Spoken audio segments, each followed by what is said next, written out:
رسول اکرم صلی اللہ علیہ وسلم کی وفات کے وقت فرمایا کہ میرے گھر میں کوئی ایسی شے نہ تھی جسے کوئی کھاتا، مطلب ماں عائشہ فرماتی ہے جب نبی اکرم صلی اللہ علیہ وسلم کا انتقال ہوا میرے گھر میں ایسی کوئی چیز نہیں تھی جو کھا سکتا تھا، ٹھیک ہے، بخاری کی روایت ہے۔ پھر وہ فرماتی ہے اور کہتی ہے ہاں میرے پاس جو ہے صرف ذرا سا جو تھا، بارلی، ذرا سا میرے پاس جو تھا، میری الماری پر رکھا ہوا تھا، میں نے اس میں سے کچھ پکا کر رکھا تھا، وہ بہت دن چلتا رہا، حتیٰ کہ ایک دن میں نے اس کو ناپا کہ اتنے دن کیسے چل رہا ہے، تو اس کے بعد وہ ختم ہو گیا۔ تو اللہ کے رسول لے کر آئے تھے، اس کی برکت یہ تھی وہ ختم ہی نہیں ہوا کئی زمانے تک۔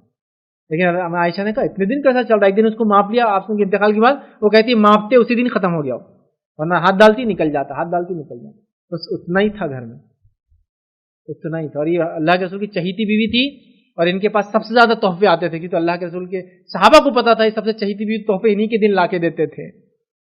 تو ان کا یہ حال ہے تو دوسروں کا کیا حال ہوگا، ایکسپیکٹڈ ہے، آپ لوگ سمجھ گئے ہوں گے، زیادہ تفصیلات میں جانے کی ضرورت نہیں۔ آئیے بخاری کی دوسری روایت ہے، ماں عائشہ فرماتی اور کہتی ہے آپ صلی اللہ علیہ وسلم نے اس حال میں وفات فرمائی کہ آپ کی زرہ ایک یہودی مالدار کے پاس 30 سا جو کے عوض ادھار گروی رکھی ہوئی تھی۔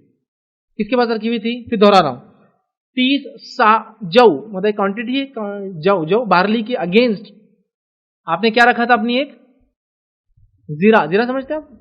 چیسٹ کو سیف گارڈ کرنے کے لیے جنگ وغیرہ میں پہنا جاتا ہے، وہ رکھی تھی۔ کس کے پاس رکھی تھی؟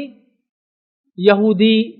لوگ بولتے ہیں اسلام یہودیت کے خلاف ہے، نبی اکرم صلی اللہ علیہ وسلم یہودی کے خلاف کام کیا؟ نہیں، اگر خلاف ہوتے تو یہودی سے ادھار لیتے؟ کوئی اپنے دشمن سے ادھار لیتا ہے کبھی پیسے؟ مجھے بتاؤ، سب سے برے حالات میں بھی آپ بولتے ہیں دشمن سے تو نہیں لوں گا، دنیا سے لے لوں گا، بھیک مانگ لوں گا۔ آپ نے کبھی دشمن نہیں سمجھا یہود کو، کبھی دشمن نہیں سمجھا نصارہ کو، کبھی دشمن نہیں سمجھا مشرک کو، آپ نے کسی انسان کو اپنا دشمن نہیں سمجھا۔ مسلمانوں نہ تم سمجھو نہ دنیا کی قومیں مسلمانوں کو اپنا دشمن سمجھی، ہم کسی کے دشمن نہیں۔ یہ دیکھیں آخری وقت میں ادھار 30 جو کے بدلے، بارلی کے بدلے، ٹھیک ہے، تو آپ نے آواز رہن رکھی تھی اور آپ صلی اللہ علیہ وسلم کے پاس کوئی ایسی چیز نہ تھی جسے دیکھ کر آپ اس کو چھڑا لیتے، یہاں تک کہ آپ کا انتقال ہو گیا۔ بی بی تھی وہ، آپ کے انتقال کے بعد صحابہ نے چھڑایا۔ یہ حالت تھی، مطلب اتنا ہونے کے بعد بھی دونوں ہاتھ سے لٹاتے رہے۔ یہ انتقال ہوا تو ادھار میں تھے۔ آپ ادھار نہیں بولیں گے اس کو، چونکہ وہ اگینسٹ گروی تھا نا، تو وہ بیچ کے لے سکتا تھا، مطلب وہ اس کو مخروض قرضدار نہیں مانا جاتا ایسے آدمی، کیونکہ آپ نے تو دے رکھا ہے نا، اگر یہ نہیں دے سکے تو بیچ ڈالو، ہو گیا۔ تو ادھار تو نہیں بولیں گے، لیکن آپ نے گروی رکھ کے لیا تھا کچھ، مطلب کیش تو نہیں تھا، یہ بات تو طے ہے، کیش نہیں تھا، اس لیے گروی رکھ کے لیا، اگر کچھ نہیں ہوتا تو وہ ہوگا، لیکن صحابہ نے چھڑایا اس کو۔ سمجھے آپ بات؟ یہ حالت تھی۔